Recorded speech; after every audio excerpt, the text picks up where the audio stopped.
Bien. Donc, en fait, j'ai entendu sur France Culture il y a à peu près 6 mois un jeune extraordinaire qui s'appelle Sébastien Dutreuil, qui réussit à faire le lien entre les faits qui se passent dans un laboratoire, les énoncés scientifiques qui sont publiés et validés par une communauté, et ensuite comment dans la société ils sont repris à charge et à décharge.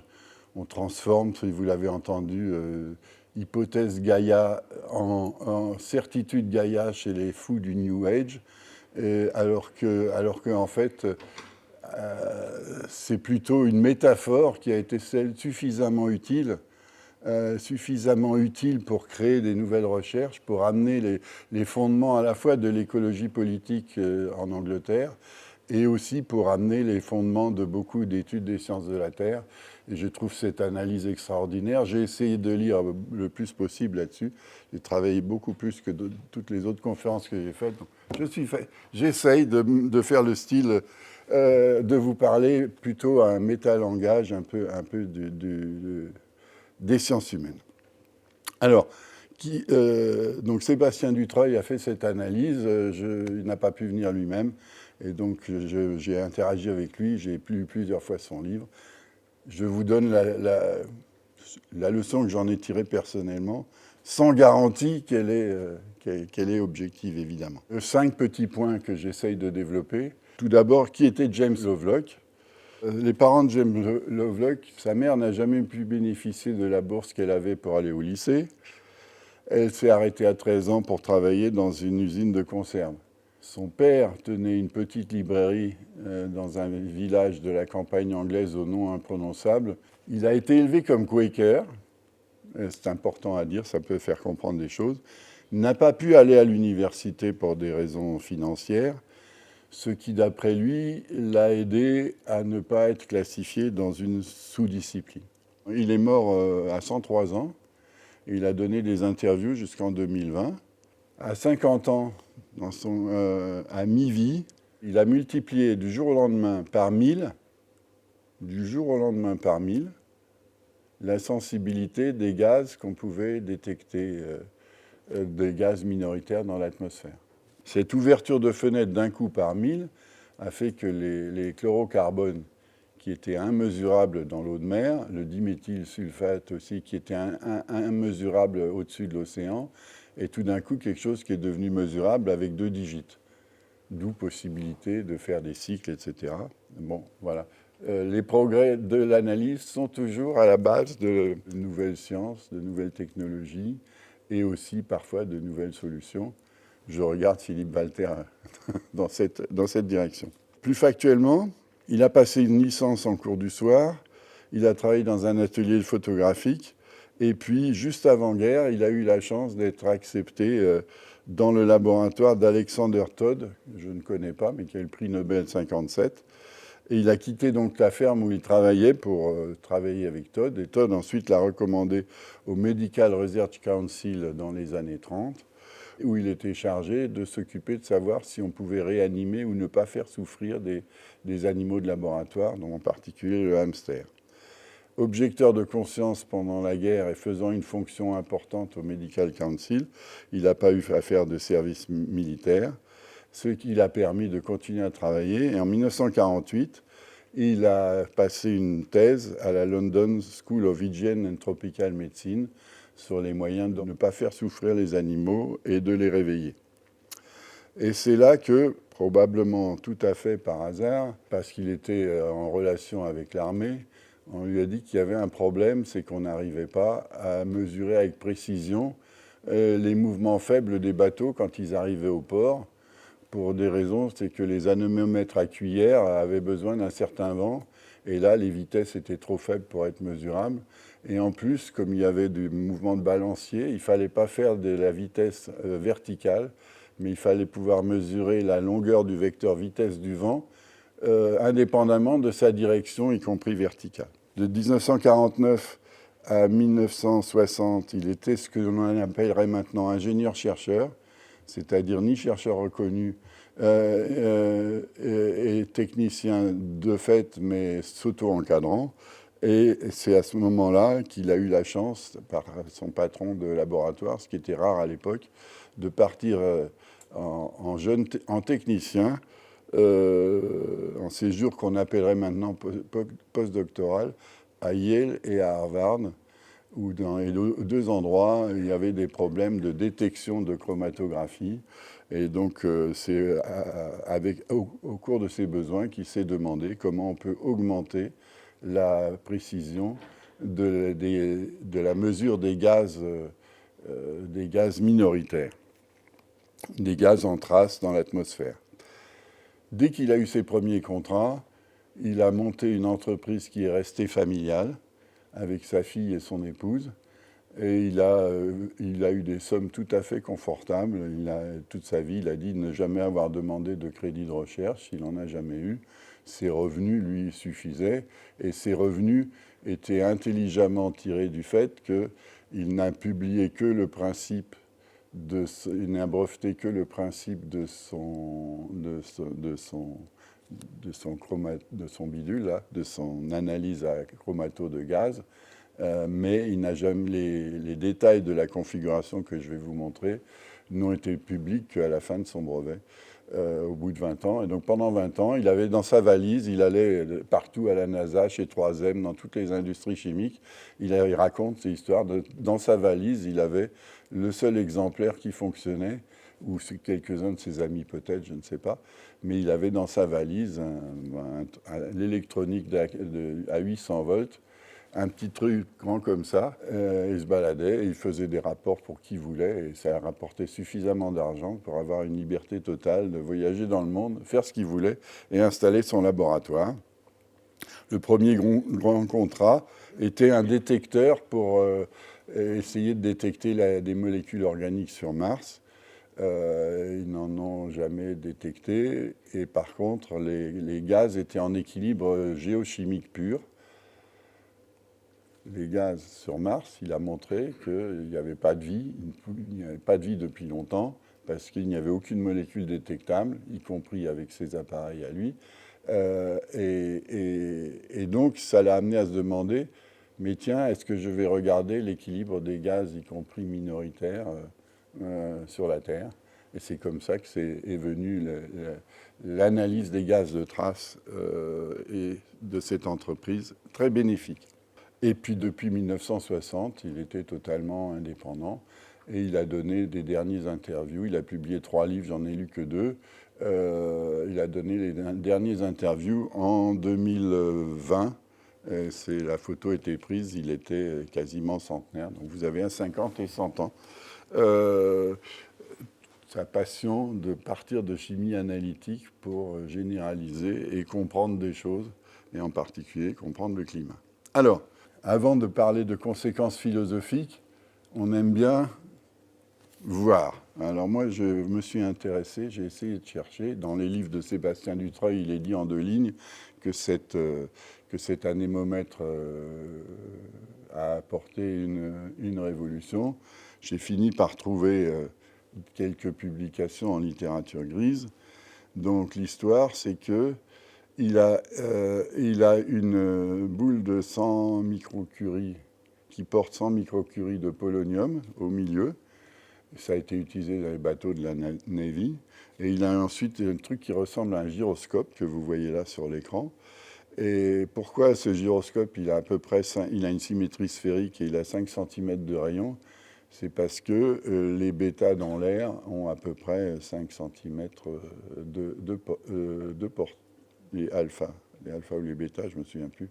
Enfin, le rayon est optimisé pour que le rayonnement ionisant produise une ionisation suffisante pour que cette masse d'air qui est à l'intérieur de la sphère, se déplaçant même de façon très faible, induise des variations de courant mesurables avec les meilleurs amplificateurs à diode qu'on avait dans la... Alors ça a été un très grand succès, parce que c'était le premier anémomètre qui était linéaire en mesure par rapport à l'excitation sur 3 décades. Et il est tombé sur le diable qu'il a occupé toute sa vie, c'est que Pour la température, il n'y avait pas de souci parce que le champ de diffusion ne dépend pas de la température. Mais il dit que les aérosols, qu'est-ce que ça m'emmerde et en fait, il fallait plus ou moins recalibrer les valeurs par les aérosols. Quand il y en avait trop, ils captaient une partie des ions créés et ça diminuait pour la même vitesse de vent, ça diminuait la réponse. Et une deuxième chose, il s'est amusé ensuite dans son anémomètre à mettre une tension supplémentaire entre les deux électrodes qu'il avait. Pas simplement une tension entre la boule centrale et l'extérieur, mais une deuxième petite. C'est le principe de la triple électrode, que Christian connaît bien. Et là, il s'est aperçu que suivant le signal qu'il mettait, il ionisait soit le gaz, simplement, soit l'azote, mais il y avait certaines molécules, les chlorocarbones en particulier, qui étaient beaucoup plus électroactifs que d'autres. C'est-à-dire, sous le même flux, il avait une amplification de certaines molécules électroactives. Donc ce deuxième potentiel, il le faisait varier un petit peu et il s'est aperçu que quand il faisait des mélanges de 5 gaz plus ou moins chlorés, fluorés, etc., et il s'est aperçu que l'électroactivité était différente. Comment mesurer l'électroactivité?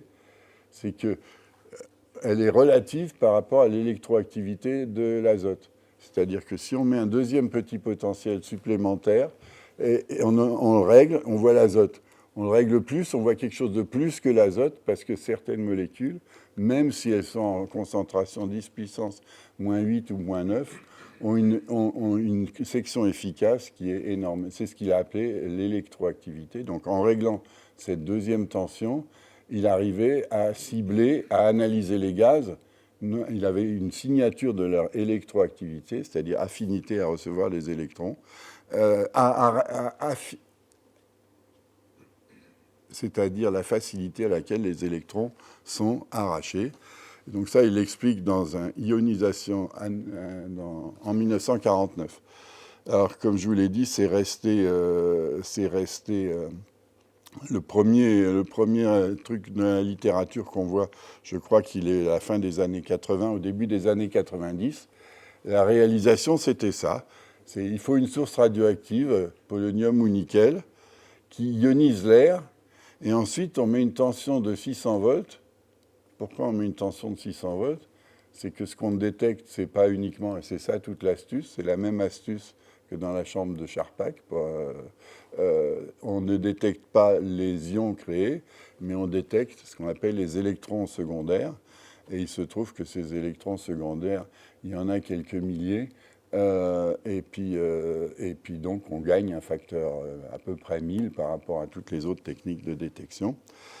Depuis, hélas, c'est très mal d'avoir une microcurie de nickel, le nickel 63 sur une source. Depuis, les fabricants s'ingénient, ça coûte beaucoup plus cher à vendre des choses bénies aux utilisateurs. On trouve maintenant des chambres sans source radioactive. Alors, c'est une histoire à coucher dehors avec un billet de logement, comme on disait à l'armée, mais ils inventent des trucs pas possibles, c'est peu fiable, c'est beaucoup moins linéaire, mais à l'heure actuelle, j'ai bien peur que dans certains organismes, je n'ai pas vérifié, on fasse exprès d'acheter l'appareil qui ne marche pas, qui s'appelle la détection ECD, mais sans source radioactive. Mais j'espère que non. En tout cas, ça, c'était son arme fatale pour pouvoir se poser des questions. Et la question, c'est, donc, ce que je disais tout à l'heure, on arrive à détecter facilement le nanogramme par litre avec 2 chiffres significatifs. En rapport molaire, on est en 10-10, 10-11. Parfois, il arrivait à mesurer 10-12. Et surtout, il n'y avait pas de correction de linéarité à faire avant que les électrons secondaires ne saturent l'ampli. Puisque s'il y en a un ampli de saturation, tout le monde sait que le coefficient d'amplification n'est plus égal à 1. Mais c'est uniquement ça qui limite. À l'époque, c'était la dynamique des... Donc, 20 ans après, Charpak, sur le même principe, a eu le prix Nobel pour en fait la même technologie. Ce que Charpak a eu l'idée en plus de faire et qui a ouvert le monde des détecteurs, comme vous le savez peut-être, c'est que les lignes à retard étaient résistives, et donc en mettant un ampli à chacun des deux bouts de l'électrode qui reçoit les électrons, eh bien, en mesurant proprement le décalage en temps, si le fil est suffisamment résistif, on peut arriver à savoir non seulement là, il y a un élément qui a été détecté, mais où il a été détecté. Et ça Charpak l'a fait avec des fils croisés en 1968. Et je dois reconnaître, et j'aurai peut-être le temps de le raconter un peu plus tard, Paul Rigny, quand je lui ai parlé de cette sensibilité extraordinaire en 1987, en rentrant d'Australie, il m'a dit « Tu te démerdes pour en acheter un, dis-moi combien ça coûte ». Et c'est comme ça que la fameuse caméra de Sachs, qui existe encore au Lyons et qui a été montrée au ministère récemment, eh ben, était la première première caméra de rayon X qui avait un détecteur de Charpak derrière à 2 dimensions. Bon, enfin, ça, c'est la petite histoire. Alors, comme je le disais, on a un appareil qui est sensible sur 3D4, donc on peut mesurer à peu près n'importe quel gaz qui est moins de 10-12, plus que 10-12 de rapport molaire. Et là, il a franchi une limite. Le premier article, 1974, avec Lynn Margulis, qui est une biologiste, une microbiologiste, ils se sont intéressés aux gaz minoritaires qu'ils étaient capables de détecter au-dessus des océans, au-dessus des terres, un peu partout, etc.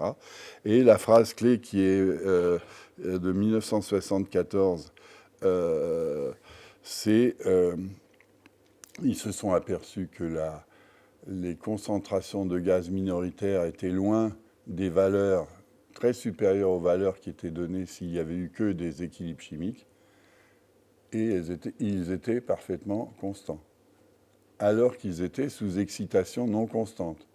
La Terre, vous avez entendu parler de la précession des équinoxes et tout ça, mais les gaz minoritaires étaient constants, ce qu'on appelle l'homéostasie des gaz.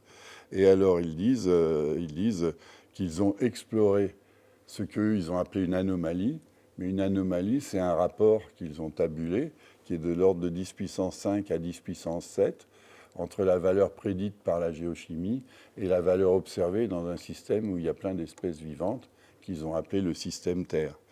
Et donc, ils disent explicitement, avec Lynn Margulis, la biologiste, et lui, le chimiste analyticien, ils disent l'excitation est variable et il est très probable, dans tout ce qu'on peut mesurer, que les gaz minoritaires ont une homéostasie, c'est-à-dire qu'ils sont régulés par quelque chose. Et l'hypothèse qu'ils ont émise, ils ont appelé ça une hypothèse qui a remué énormément de monde, comme je l'ai dit. L'hypothèse, c'est que cette régulation se fait par la sélection naturelle des espèces qui sont plus ou moins adaptées. Par exemple, ils avaient détecté que c'était les algues et les graminées qui émettaient plus de diméthyl de DMS, merci Bruno, de sulfate. Donc il y a une espèce d'homéostasie. Et là où ils ont franchi dans le deuxième article fondateur, ils disent « Il est possible que toute cette régulation soit uniquement due au hasard ». Je rappelle que James Lovelock était un contemporain de l'auteur du hasard et de la nécessité qui a été cité l'autre jour. Il est possible que ça soit dû au hasard. Il est probable que non, parce que c'est un système complexe à beaucoup de rétroactions. Et c'est la première fois, disent les historiens des sciences, qu'on a envisagé un ensemble comme un ensemble neurone de beaucoup de boucles de rétroaction, mais pas des rétroactions simples qui viennent au premier niveau, mais un système à plusieurs niveaux du vivant, puisqu'on sait qu'il y a on va de la bactérie au carnivore. Et un ensemble complexe de rétroactions amène à une homéostasie.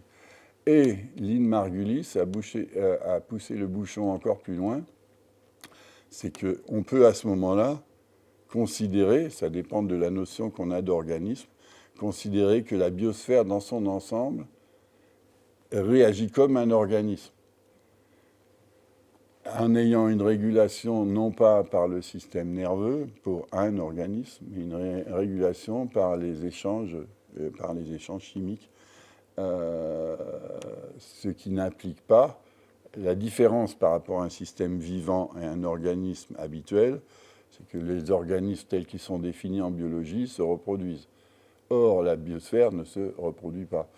Donc c'est ce qui leur a été reproché. Ça a été du pain béni pour le mouvement New Age, etc., et tous les mouvements alternatifs qui se sont dit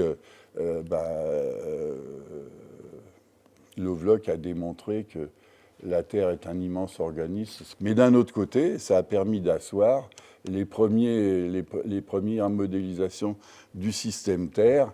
Eh bien, c'était James Lovelock qui les a faites. Il était indépendant, donc il n'avait pas, accès aux grands ordinateurs, il ne le voulait pas. Mais il s'est acheté un des premiers Apple II. Et sur Apple II, il a programmé chez lui avec sa fille ce qu'il a appelé Daisy World. Et il a même publié. C'est des petits modèles très simples avec plusieurs espèces d'organismes qui ont des couleurs différentes et donc des albédos différentes. Donc il a un système où on a une sphère recouverte d'organismes de couleurs différentes qui, suivant les nutriments qu'ils ont, c'est un truc qui tenait, paraît-il, en 500 lignes de basique, et suivant les couleurs qu'ils avaient, les effets sur l'albédo et la façon de se reproduire, arrivaient à avoir ensuite une albédo constante, autorégulée par la rétroaction de la Terre. Bon, voilà, c'était ces expériences de paillasse ou extrêmement précises qui l'ont amené à faire partie de toutes les grandes controverses. Et vous vous souvenez sûrement de la controverse sur le trou d'ozone. Là, la vie et l'homme étant ce qu'il est, il a, lui, dans son autobiographie, dit que c'est lui qui a résolu qui a amené pratiquement tout seul à l'interdiction du ban des chlorocarbones. L'histoire est un peu plus compliquée. Ce qui s'est passé réellement, c'est que les chlorocarbones n'étaient pas mesurables avant lui. Il était le seul à pouvoir les mesurer. Et il était en même temps conseiller pour les plus grands fabricants, ICI, enfin les 2 ou 3 grands fabricants de chlorocarbone de l'époque. Donc, dès que le mécanisme catalytique par recyclage du chlore que vous voyez ici a été mis en évidence, il s'est dit « Ah, mais il doit bien y avoir des chlorocarbones d'origine naturelle ». C'est ce qui lui avait réussi avec le DMS et les algues.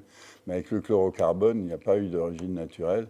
Donc pendant longtemps, il s'est bagarré contre les gens qui disaient « il faut… Bon, » et puis finalement, il s'est rendu à l'évidence. Les choses sont vraies. La menace contre l'humanité, qui était réelle, n'aurait pas pu être faite si on n'avait pas détecté.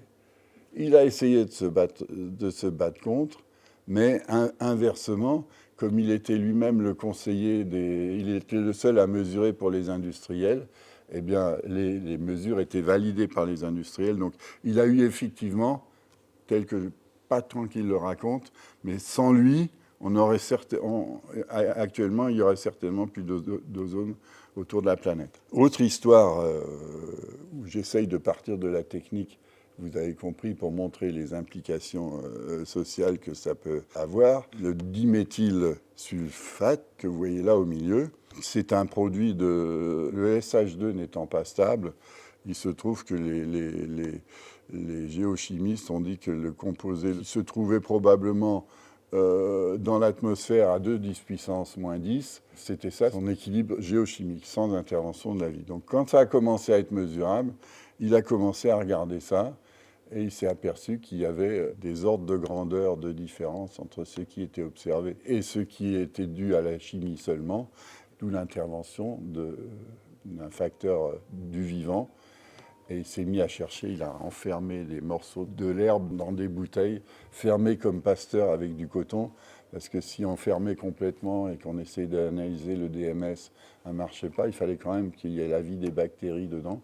Enfin, des manips passionnantes à lire, j'en ai lu quelques-unes. Mais bon, de la même façon, il a démontré que même en présence d'une fraction, je crois qu'elle était estimée à 30%, de DMS émise principalement par les microbiotes des animaux, il y avait une influence des animaux, mais il y avait aussi une influence du DMS d'origine industrielle.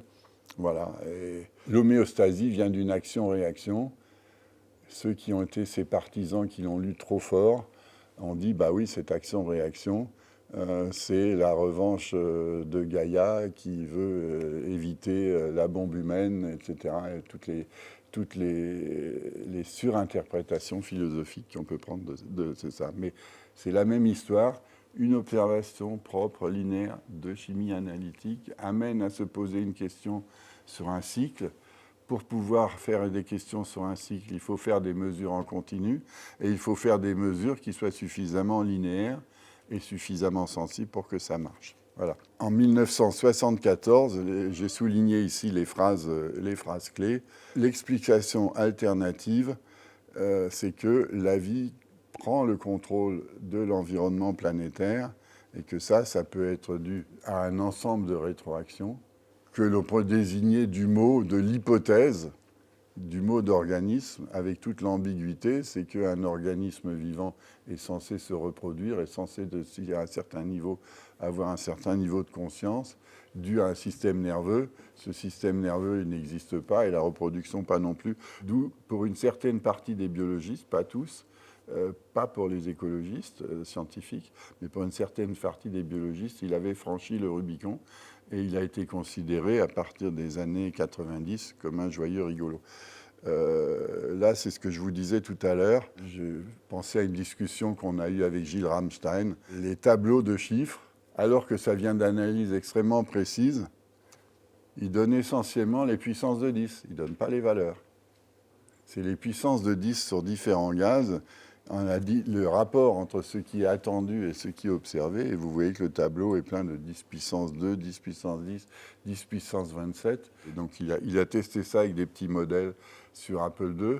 Pour la petite histoire, pour ceux qui le connaissent, je sais de sources sûres, puisque j'étais présent, que Pierre-Gilles de Gennes non plus n'aimait pas les ordinateurs, mais a conseillé à Bernard Cabane, qui vivait en Californie, d'acheter un Apple II pour simuler les mouvements dans des micelles de tensioactifs et des micro-émulsions qui intéressaient de Gennes dans les années 70. Il se trouve que j'étais dans ma thèse d'État à l'époque. Donc cette histoire de s'exercer pour un scientifique en jouant avec un micro-ordinateur, que c'est un outil pour se faire des concepts qui est extrêmement amusant. Et le grand succès actuel d'outils comme Mathematica n'est rien d'autre que ça. Bon, alors après, il y a eu des extrapolations. Il s'est mis à dos les partis écologistes qu'il avait fondés en Angleterre. Il s'est mis à dos beaucoup d'écologistes parce qu'il a écrit des articles en disant, des précurseurs, dès les années 70, il avait des thèmes iconoclastes. Par exemple, il a fortement conseillé à Margaret Thatcher, et il l'a dit ensuite en public, que les déchets radioactifs, c'était des cylindres à 250 degrés, que s'il y avait de l'air qui se chauffait autour, c'était mieux que de se chauffer au charbon, et que, en condition de faire suffisamment attention, il était prêt à être le cobaye pour quelqu'un qui fasse du chauffage de l'air à 15 mètres sous sa propre maison. Bon, là, il a été volontairement, très probablement, un petit peu provocateur, mais il a été le premier à parler du danger du CO2 dès les années 74. À l'époque, j'ai suivi une unité de valeur tout à fait par hasard à Zurich sur l'histoire du climat. C'était une des unités de valeur enseignées. Et je peux vous dire que j'ai posé la question, mais est-ce qu'il y a des cycles de... Dans les années 70, on n'en parlait pas.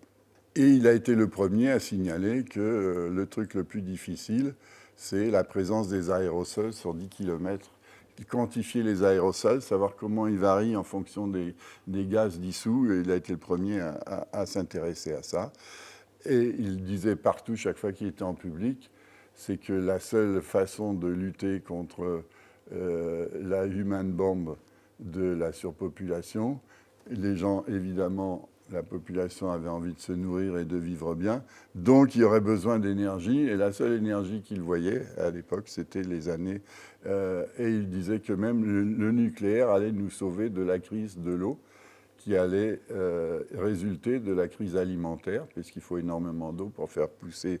Et là-dessus, il a discuté avec René Dumont, et ils étaient tout à fait d'accord.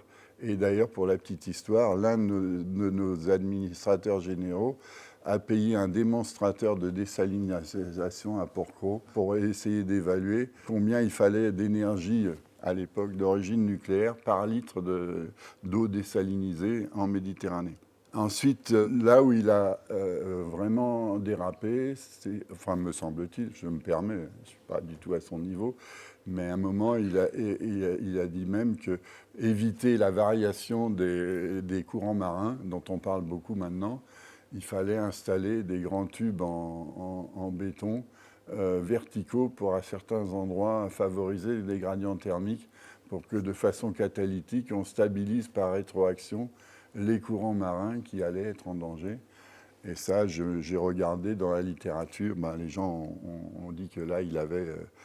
voilà, donc d'énormes progrès en analytique ont permis, à mon sens, d'énormes progrès dans la façon de concevoir la biosphère et la géosphère. Et parfois peuvent amener à des... Moi, je suis parfaitement d'accord avec lui sur le nucléaire, j'ose le dire. Je l'ai toujours été. Mais lorsqu'il va jusqu'à la géotechnie, là, c'est un peu difficile. Voilà. Alors, je n'ai préparé que le premier acte de mon exposé sous forme assise. L'intermède, c'est l'expérience et l'histoire nous enseignent que les peuples et les gouvernements n'ont jamais rien appris de l'histoire, qui n'ont jamais agi suivant les maximes que l'on aurait pu en tirer. Ça date de la fin du XVIIIe ou début du XIXe, cette citation.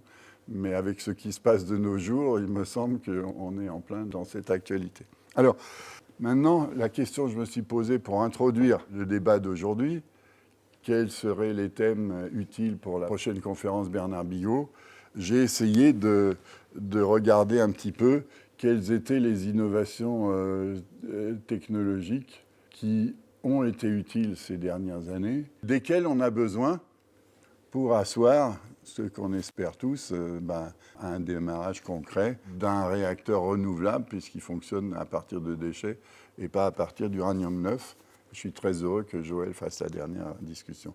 Bon, c'est une goutte d'eau dans l'histoire, mais je l'ai déjà dit tout à l'heure, Paul Rigny, quand il était encore au CEA, m'a autorisé à mettre, et Guigné était venu à l'inauguration, il était super content.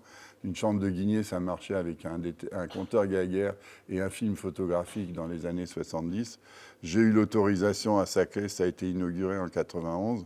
J'ai mis 2 ans à la construire parce que, vu que j'avais une chambre beaucoup plus sensible, il a fallu faire gaffe au charbon. Enfin, il y a au moins 3 astuces techniques, que je ne vais pas vous raconter aujourd'hui, puisqu'il y en a pas pour 1 heure, qui ont permis de faire des soustractions linéaires sur des images, etc., etc.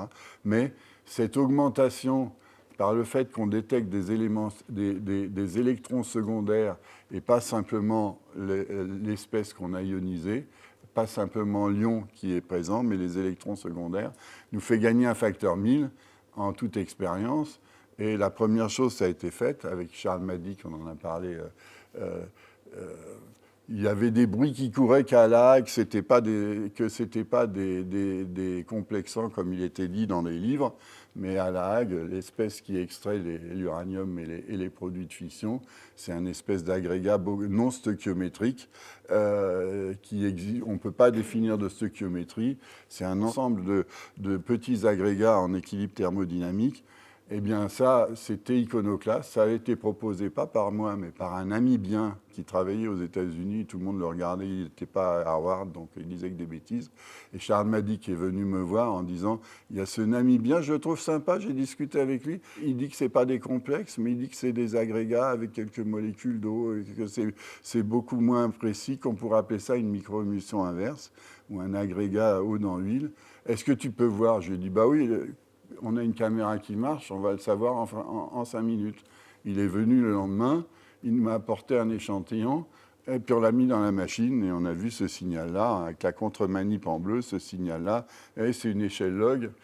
Avant cette machine, on était limité à 0,2, 0,3 en intensité, donc on ne voyait rien, mais avec cette machine qu'on avait construite à Saclay, par hasard, on ne l'avait pas construite pour ça, mais on est capable d'avoir un rapport signal sur bruit au moins un facteur 10, une variation angulaire, il faut aller assez loin. Il faut aller assez loin pour... La seule chose que j'ai faite de particulier, c'est que j'ai déplacé la caméra. Et au LLB, ils s'en souviennent, je déplaçais toujours les tubes. J'ai déplacé la caméra pour avoir le faisceau central sur le côté. C'est pour avoir un maximum d'angle ici. Bon, enfin bon, ça, c'est des petites astuces de l'expérimentateur. La deuxième grande innovation qui a ouvert le système, Jean-Christophe, vraiment, il faut que je te remercie au nom de toute la communauté. Il a piloté un appareillage qui a gagné au moins un facteur 10 en mesure des énergies de transfert. Pourquoi un facteur 10 ? Je suis référé d'articles, je deviens complètement malade des articles d'hydrométallurgie. Les gens disent 97 plus ou moins 2%, et ils ont vachement travaillé pour dire que c'est à 2% près. Mais 97 plus ou moins 2, ça veut dire entre 99 et 95. Pour le rapport des deux, les potentiels chimiques, c'est des rapports de log, comme chacun sait. Et bien la différence, c'est que vous avez une erreur sur le delta G quand vous dites 97 plus ou moins 0,2, une erreur sur le delta G qui est de 5 kT en unité de physicien, 12 kJ en unité par mol en unité de chimiste. Et les théories, ce qu'on mesure est la somme de termes qui font 30 kT, corrigés par des freins de 5 kT. On mesure 5 kT. Et vous avez 99,5%, plus de 99% des articles qui ont des barres d'erreur supérieures à la mesure. Simplement, les gens le disent 97%, ça sert pour celui qui fait le plan de l'usine, savoir si l'usine est rentable ou pas, parce que si ça extrait ou pas. Mais si vous voulez comprendre, ce qu'il faut comprendre, c'est le rapport entre la phase riche et la phase pauvre. C'est ça qui vous donne la thermo. Et cette chose-là n'était pas mesurable de façon fiable avec la cinétique. Vous avez eu le cours l'année dernière là-dessus. Mais c'est uniquement grâce à cette machine. D'ailleurs, même l'ADES, ils en sont convaincus. Pourquoi c'est important ? On mesure des concentrations, mais en fait, c'est des affinités. C'est des affinités pour une phase par rapport à l'autre. Et ce qu'on mesure ici, c'est de l'ordre de 5 kT. La vision avant la science que développe Jean-François, qui est là, la vision, c'était des complexes en équilibre et des lois d'action de masse. La vision iénaïque des choses, et qui est nécessaire pour comprendre un système extractant comme un vrai système, c'est de décomposer les différents mécanismes qui sont en rétroaction. Parce que chaque fois qu'il y a un ion qui passe d'une phase à l'autre, eh bien, il va influencer surtout le solvant. Et le solvant, ce n'est pas un truc noir qu'on ignore et qu'il faut bien payer. C'est quelque chose qui a une organisation, et cette énergie d'organisation. Bon, ça, c'était juste une petite parenthèse de iénaïque. Je reviens à mon discours du jour. Autre chose extrêmement importante, à développer, c'est la calorimétrie. La calorimétrie, Christian, tu t'en souviens, quand l'ICSM a été créé, le DMRC a été fortement jaloux, ce qui est parfaitement humain. Et le budget qui nous a été alloué était de 12 ou 13 millions d'euros, je ne me souviens plus des chiffres exacts, dont une partie payée par la région, grâce à des gens comme toi qui ont fait des beaux dossiers, et au soutien de Loïc, qu'il faut vraiment citer. Mais ce que les gens ont oublié, c'est que le DMRC, évidemment, Bernard Bigot a dit, c'est des gens parfaitement respectables, ils sont 10 fois plus nombreux que l'ICSM, ils font un peu le même boulot. Et puis, il y a une technique qui est très délicate, c'est la calorimétrie. Surtout la calorimétrie en milieu chaud. En milieu chaud, vous avez une référence interne, puisque le liquide est chaud. Donc c'est une technique tout à fait particulière qui n'existe nulle part dans le monde qu'au PNNL. Et donc, vas-y donc, que je te donne 5 millions au DMRC. Moi, j'étais heureux parce que je savais que c'était compliqué à faire fonctionner. Donc, plus la RMN du solide. Et comme la RMN du solide, il ne fallait pas faire que des rapports au programme, il fallait en plus régler la machine. Elle a fini chez nous à l'ICSM au lieu du DMRC. Mais la calorimétrie existe toujours. Ça fait 20 ans, on attend toujours la première manip. La manip n'a pas été... Mais ceci dit, pourquoi c'est important de faire de la calorimétrie? C'est difficile. Il n'y a que 3 articles dans la littérature qui ont fait la calorimétrie du transfert de l'uranium à Karlsruhe et par le patron et un des 2 thésards. Il n'y a que 3 papiers en 50 ans. Et tout le monde s'appuie là-dessus. On mesure la masse du boson de Higgs, on dépense des milliards, et on n'a aucune idée de l'enthalpie qui est libérée lorsqu'un uranium passe d'une phase aqueuse à une phase vide. C'est quand même phénoménal. Et donc pour ça, il n'y a qu'une seule façon, c'est de faire de la calorimétrie, mais de la calorimétrie biphasique. Et donc j'ai pu faire quelques manips à Chypre et à Montpellier là-dessus. Ils ne sont toujours pas finis de dépouiller parce que c'est vraiment très compliqué. Mais il n'y aura pas à en sortir. On n'arrivera pas à avoir des modèles prédictifs fiables si on ne développe pas une calorimétrie encore plus précise. Et c'est plus facile à dire qu'à faire, parce que les gens de la calorimétrie, en dehors des problèmes d'extraction liquide-liquide, eh ben, ils ont déjà poussé l'appareil sur ce qui est pratiquement les limites. Bon, voilà. C'est un verrou technologique, c'est la calorimétrie, et surtout la calorimétrie en milieu biphasique, parce qu'une calorimétrie simple, on l'explique avec des réactions chimiques, avec des constantes et la thermochimie simple, tandis que là, à chaque fois qu'on injecte quelque chose, il faut faire la diffraction X de neutrons des 2 phases en présence pour pouvoir faire les bilans de solvants. Un autre progrès technologique qu'il faut faire dans le futur, c'est d'amener à maturité, à fiabilité, à linéarité sur quelques décades, l'analyse de gaz qui sont en équilibre avec des fluides. Pourquoi? C'est parce que si vous avez une concentration variable de quelque chose dans un liquide, plus il y a de concentration, plus il y a d'activité. Ce n'est pas linéaire, mais plus il y a de concentration, plus il y a d'activité. Mais si on est proche d'une transition de phase, qu'est-ce qui se passe? Il y a une prénucléation, les trucs commencent à s'agréger en solution. S'ils s'agrègent, ils sont moins nombreux. Si des paquets qui sont ensemble, leur effet sur l'activité, vous augmentez la concentration, vous n'augmentez pas le nombre d'objets.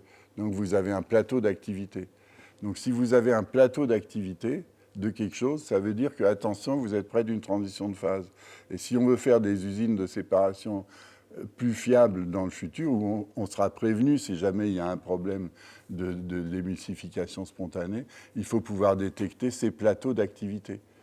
Or, la concentration du gaz, puisque tous les gaz à cette échelle-là sont des gaz parfaits, est la mesure la plus simple et la plus précise.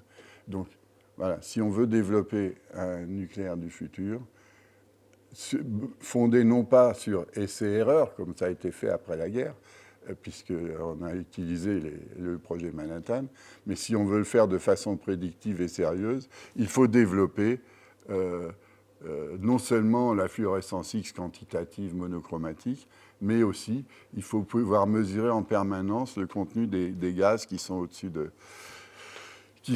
au-dessus des liquides utilisés dans les fluides du cycle nucléaire. Voilà, c'est des petites propositions pour lancer le débat. Et donc, une des propositions pour l'année prochaine, et il y en a une autre avec Lydéric Bocquet pour l'année d'après, c'est de centrer les discussions et de faire la prochaine conférence Bernard Bigot centrée sur quelle science faut-il développer en lien avec des ingénieurs pour pouvoir rendre plus fiable et plus crédible le nucléaire du futur.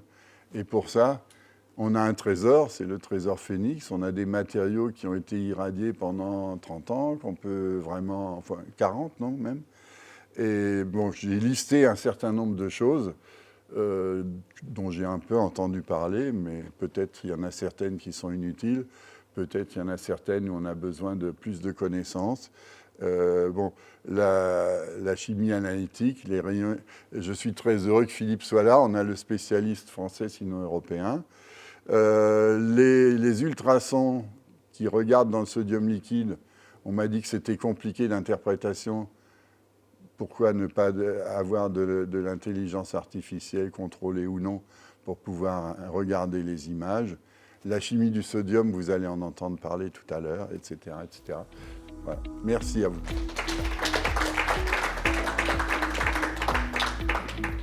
Qui a montré qu'il y a une régulation par le vivant de certains mécanismes sur la Terre. Et je voudrais rappeler qu'on a perdu une occasion durant l'année. Les géologues avaient fait un groupe de travail pour définir notre nouvelle ère. On est dans l'ère quaternaire actuellement, on est dans l'Holocène, et ils voulaient qu'on passe à l'Anthropocène. Et donc ils ont fait un très gros travail pour voir l'influence de l'homme sur la Terre. Oui, Et tout à fait. les livres qui sont sortis sur le sujet sont impressionnants. Par exemple, les masses de plastique qu'on a mis sur la Terre sont supérieures à la masse du vivant de facteur 2.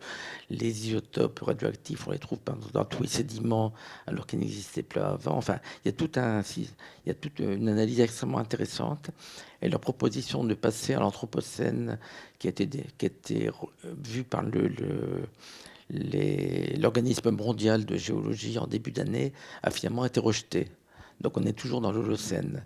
Mais les travaux qui ont été faits pour passer à Toi et moi, on est l'Anthropocène... suffisamment optimistes pour te dire qu'au prochain coup, ça va passer. Ben, je pense. Et la raison pour laquelle je suis optimiste, c'est que le passage aux unités SI a été voté en 1962 et il a été présenté 4 ou 5 fois, rejeté par les anglo-saxons, mais ça a fini par passer en 62. Bon, les Américains comptent toujours en galons, mais je suis à peu près persuadé qu'on sera encore vivant, que ça sera passé, ça. C'est très important. En particulier, cette fameuse courbe en L que Allègre et Trump, à laquelle ne croyaient pas, parce que si on fait un bon tracé, la courbe en L du CO2 et des températures, si on les trace en ligne, elles sont claires. Mais ça, la différence entre un ligne et un log-log, l'électeur moyen ne la connaît pas. Donc il faut tous les moyens possibles et passer à l'Anthropocène, c'est une des très très bonnes façons de je faire conseille passer de lire cette les idée. bouquins sur l'Anthropocène. Le réchauffement climatique n'est qu'une partie de toute l'influence de l'homme sur, sur la nature. Absolument. Une petite question très très technique. Bon, le polonium est émetteur alpha pur et c'est pour ça qu'il l'a utilisé. D'accord. Et le nickel, Nickel 57, 63, je sais pas quoi. Ouais. C'est pareil, c'est un alpha pur. J'étais surpris de découvrir qu'il y en avait un autre. J'ai pas. Tu sais pas, t'as pas regardé. J'ai copié simplement. Parce que le polonium ayant une très mauvaise image et plus personne en fabriquant. Ah oui. Sur Terre, en dehors peut-être encore C'est des peut-être Russes. pour ça que les gens ça mettent devient très ce compliqué. nickel. Et donc c'est pour ça que le nickel est moins toxique. Oui. Donc et moins volatile. Ça doit être aussi un alpha pur. Mais je ne savais pas qu'il en existait un autre. Donc et l'alpha dans l'air, c'est quelques centimètres, c'est ça? Les alphas dans l'air, tu disais 5 cm, ça doit être ça. Oui. Oui. Non, ce qui est important, c'est d'éviter les gamma, évidemment, dans ce genre de dispositif. Bah oui, sinon on crée d'autres ionisations. Et donc, ouais. Sauf erreur de ma part, le mécanisme que tu as développé, c'était aussi ce qui était dans les détecteurs de fumée qu'on avait partout. Hein. Et une des raisons pour laquelle on en est parti, c'est parce qu'un jour, il y a un gamin qui a voulu... alors, je ne sais plus quel était son objectif final, mais il allait récupérer quelques milliers de détecteurs de fumée aux États-Unis pour extraire le microgramme de polonium et obtenir un gramme de... c'est du curium ou du polonium? Non, de l'américium, tu as raison, c'est de l'américium. Il s'est amusé, ce que personne ne pensait faisable, il a quand même réussi au fond de son jardin, à créer un petit incident, à contaminer un petit peu le fond du jardin et à faire venir une petite bande de décontaminateurs. Et c'est ça qui a amené l'interdiction de ces... Enfin, ça a fortement contribué à l'interdiction et le shift vers d'autres technologies. Je ne me rappelle plus exactement quand c'était, mais c'est une histoire vraie. Hein. Ah oui, d'accord. Bon, bah merci encore, Thomas.